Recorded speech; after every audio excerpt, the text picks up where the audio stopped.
Next Gen Techtalks podcast, where we share insights and tips from the best in business. Hello, everyone. Welcome to Next Gen Tech Talks podcast. Today we have very special guest with me. She is Krupke. She is Senior Product Marketing Manager, Dynamics 365, Microsoft, who oversees some of the most innovative and impactful projects in the tech industry. And thank you so much for joining today and welcome to the show. Thank you for having me. We'll start with Copilot. We know that Copilot across the platforms, and we also know in F&O also Copilot came into the picture. So, what is your insights on that actually? How we are thinking Copilot can help in future to the customers and in supply chain in finance point of view? Yeah, I mean, I think what we've seen so far inside of F&O has been more of the like low stakes capabilities. I'm not sure if you've seen, but in July we released some summarization capabilities. We Yeah. had the two first use cases I thought were really interesting, the confirmed purchase orders with changes, so helping identify the impact of a purchase order change and focusing on the high impact Hmm. changes, and then the collection side of things, being able to organize and issue Hmm. collection letters with a higher degree of accuracy, right? So those are more of the what I would call like lower stakes, kind of using generative AI and Copilot to summarize what's going on and save you doing that time with the research. And I think where we're continuing to go is towards making it easier to do your job. So I know, everybody likes to talk about co-pilots coming for your job, but I really see it as more like Copilot helps you get to answers faster, and you're going to be kind of being able to look at the bigger picture. In demand planning, for example, we added a feature in April that allows you to look at trends year over year, period over period. And, when you're a demand planner, you might Hmm. have 100,000 parts and all these different regions and channels, and understanding, why is my demand going down from this month to that month can take you a really long time to kind of sift through it all. And Copilot, one of those use cases is here's the top Yeah. 10 reasons. So it's not like you still need somebody looking at that and then say, well, what do I do with that information? But you spend more time making decisions than you do doing the manual data evaluation. I think that's going to be a really big thing when we can have Copilot across the whole ERP. You've got all this data that lives in ERP, so if you can make sense of it and actually make decisions, then you're in a completely different position. I agree with you. Demand planning it's a perfect example which people have to go through and scan through a lot of documents, a lot of data, and to understand actually how why demand is going up and down and all these things. It's really a great example. So now moving towards the next question, I understand there is a recent announcement on Dynamics 365 field service integration with supply chain, and it's huge. We know that the field service has a bit of field engineers helping hand, and whereas supply chain also has to collect with and connect with the field engineers to gather the data and all these things. Now it is quite seamless. What is your thoughts on this actually, on this announcements? I mean, I think it's a really great step forward. And actually, I always have to plug the business process guide. So I'm sure you've seen some of the stuff Yeah. that Rachel and I talk about, but it's an example of how at Microsoft we're looking at how do businesses do end-to-end processes. And when you look at biz apps, it's not just ERP, it's things like field service. So this new integration path allows you to do service and then easily, create an invoice and charge your customers for that service that you're doing. So I think that um, providing that flow of information in a better way is really useful when you look at the service to cash business process. And it's something that our customers, I know, really appreciate. I don't think Yeah. it gets rid of the asset management versus field service debate, but I still think that they're both wonderful solutions that they they have different purposes that they fit really well and they can even work really well together. Yeah, actually, earlier, if any business required, they are used to customize it in their own way. But now that bit of barrier is out because basically it is seamless to integrate on this supply chain part along with that field service. Yeah. Yeah, I agree with you. That is really a great move. It is Okay. kind of it shows that we're investing in core capabilities and not just Copilot, because that is, Yeah. regarding Copilot, one of the things people say to me a lot, they say, all you guys are doing is Copilot, but we have, foundational things we need. And I would say we're doing both. And Yeah. that's a good example of, high impact Yeah. things we're doing in foundation. Absolutely. Yeah, I understand. Everything has a pros and cons. And I notice Copilot also it is there, but Copilot, another question in the back of the mind of the people, like how my data will be used, how the data residency will be used. Again, a lot of things Microsoft is doing also that in that space. I'm not denying on that, but still core capabilities always there. Definitely there are scope of improvement. I think you can have both together. I think you can have Copilot innovations that also require us to build on our core foundation, right? So Correct. we keep Correct. pushing that and we can, so that I think that's probably a better way to explain as we build our roadmap is that it's how do we strengthen our core and everything we do incorporate Copilot into it. Yeah. So basically both will go in hand in future. Yeah, always. Okay. Yep. Yeah. Okay. 2nd of August, Microsoft announced there is a enhancing and streamlining the financial reporting with Dynamics 365. So in the financial reporting part, it's always a major part of any organization. So how exactly Microsoft envision on this financial reporting part in future and investing on this improvement all around? I will start by saying that I'm not a finance person by nature, but I do kind of understand in general that you've even seen the evolution of our financial reporting tools as you go from our on-prem to our cloud ERP, and um, we've stayed pretty traditional in the very like table format of forms or of reports and both financial analysis but also financial planning are really big for companies just like supply chain planning has been especially since COVID.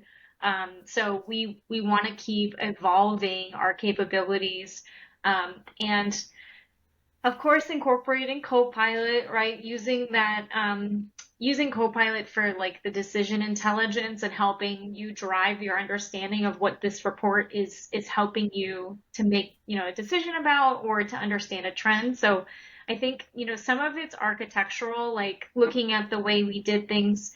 Can we do it better, more performance or easier to make new reports? And then I think also Microsoft kind of has a history of just saying, all right, here's a tool like Power BI and you build your report. And I know Yeah. that one of the things the team has done recently is look at templates, right? Especially in the finance area. So here are some template reports to go off from. So I know that's one of the things that they Mm. recently Yeah. released. Okay. Got it. So okay, in that note, maybe I will move a little bit ahead.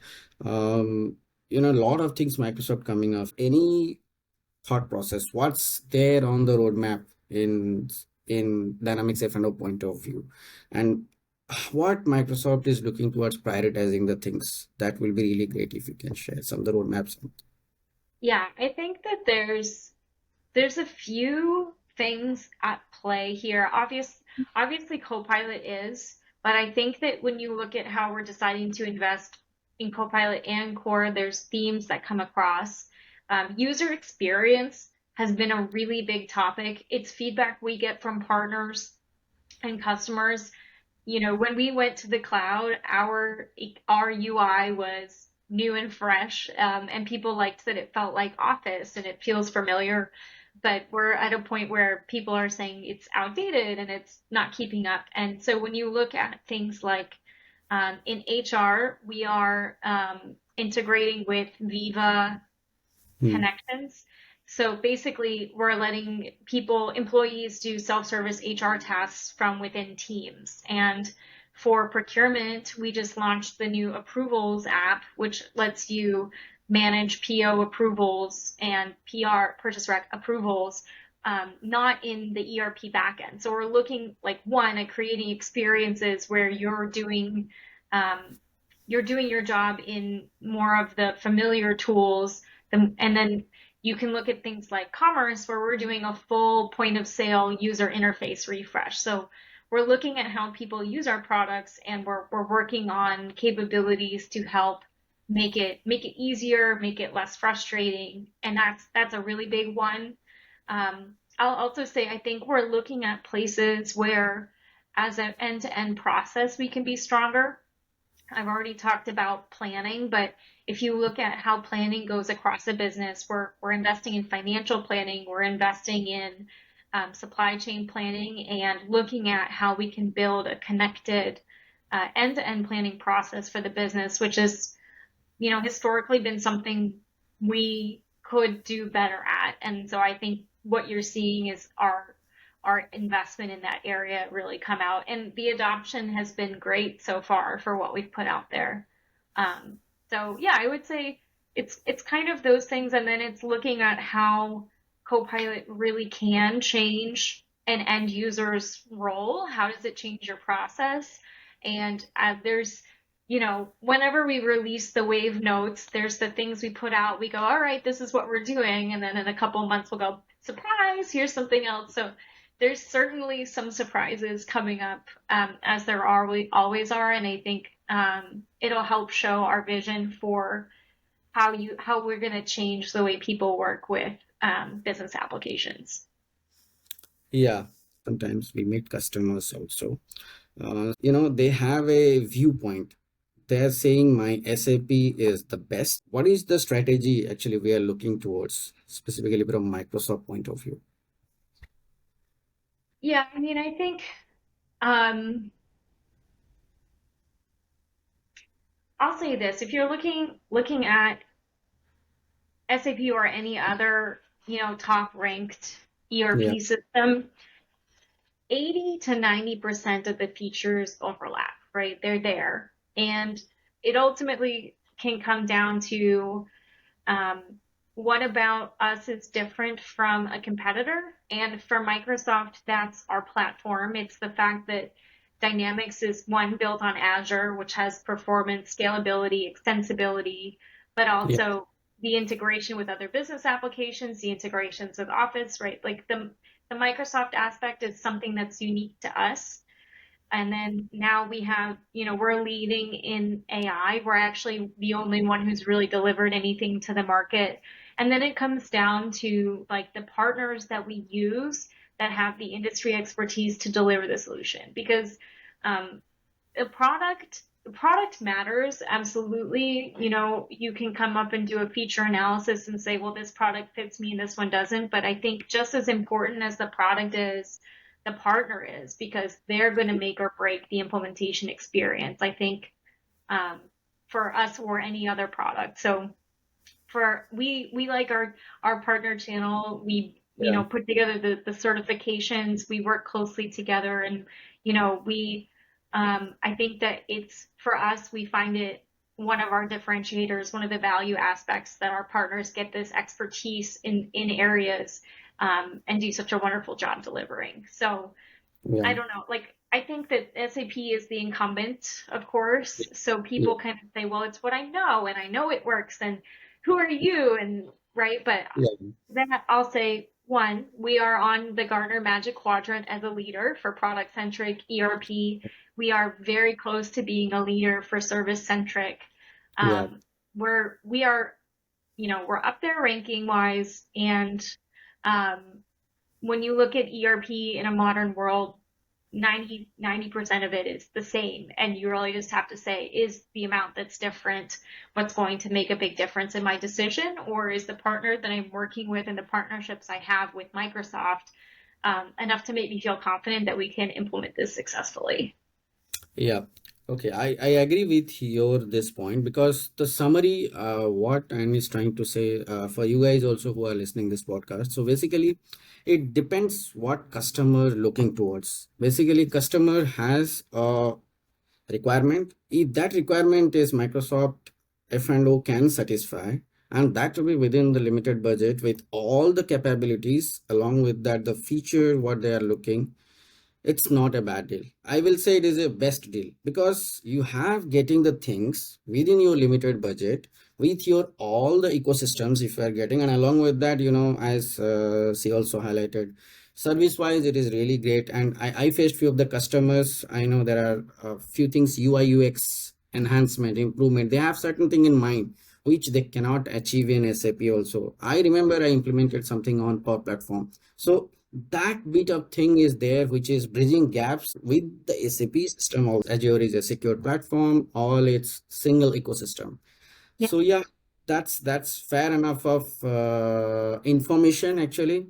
While you select the products and why we go for Dynamic 365 F&O, it is a really great product. If you can go and if it can satisfy your requirement, I think it's absolutely fine. That's what I feel. Yeah, a big thing that we have. Yeah, correct. Another thing actually coming to my mind, intelligent order management. Any roadmap on that improvement or anything? Must have been any feedback from the customers on that? So intelligent order management, I do think it's got some good strengths, which, like you Yeah. said, it's built on the Power Platform and its connectivity to other systems like carriers or 3PLs.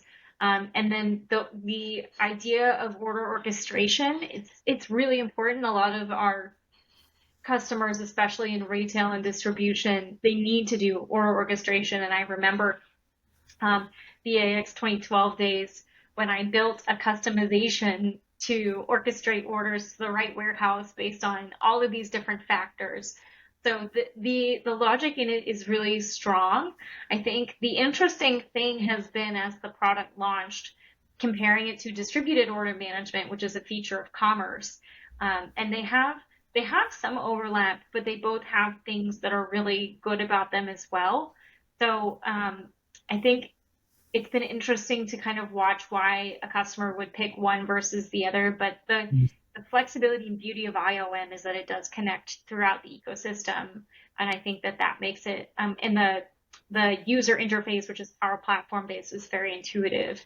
So I think that's a really positive thing. I don't think that there is a specific roadmap laid out for it for the current wave, but I do know that we're looking at, what does distributed order management provide? What does intelligent order management Yeah. provide? And how do we kind of harmonize what we offer there? And another pain I heard from the customers, dual rate. So they have to sync CRM with F&O. Yeah. I'll say in this way. So, is there any roadmap on this? Like, everything will come to Dataverse, that syncing problem, because there are a lot of problems also people face in certain point of time. So, any roadmap on this actually? Nothing that I can share. I wouldn't expect That's major fair changes. enough. But I'll say this though, I know that we have a lot of folks inside the product organization and the fast track team who are dedicated to helping customers and partners properly implement tool right. And, especially when it comes to things like performance, helping do the Yeah. tuning and the best practices. So it's not like it is an area we 100% are active in. Yeah. And I am, you can't really, every time you walk into a room and say dual right, it kind of ruins the conversation, right?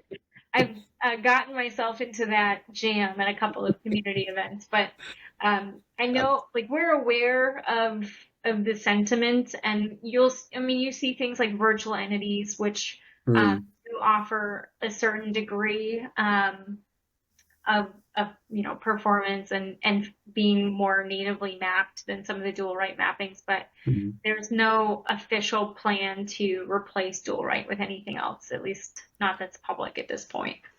Okay, sure. I think that's fair enough. Let's move towards how is your day in life? It starts very early normally. So I don't know. I was in Atlanta, Georgia for about 10 years. And then when I moved from the fast track team in Microsoft to the marketing team about a year ago, I moved to Seattle. So I'm based in headquarters now, which is pretty cool.